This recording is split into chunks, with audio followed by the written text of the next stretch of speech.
এটা দেখে কি মনে হচ্ছে? না, একদমই না। এটা আম নয়, এটা তাল। এটা বাজারে পেতেই আমি ঠিক করে নিয়েছি কি করব।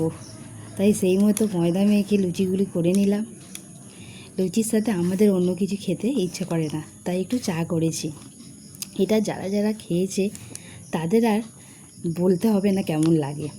আর আপনাদের কাছে জানাচ্ছি, আমার ফোনেতে বেশ কিছু সমস্যা দেখা দিয়েছে, তাই আমি কোনো কিছু কারোর কোনো কমেন্ট সেগুলো দেখেও সেগুলো ঠিক করে দেখতে পাচ্ছি না, চালিয়ে যে দেখবো সেটা পাচ্ছি না। তাই কেউ প্লিজ কিছু মনে নিও না। আমি ফোনটা যত তাড়াতাড়ি সম্ভব ঠিক করে আপনাদের কমেন্টগুলোকে রিপ্লাই দেবো। আর তোমরাও জানিও লুচি দিয়ে তোমরা খেতে কি পছন্দ করো। আর এই রকম ভিডিও যদি ভালো লাগে সাবস্ক্রাইব করে দিও আর বেশি বেশি করে শেয়ার করে দিও।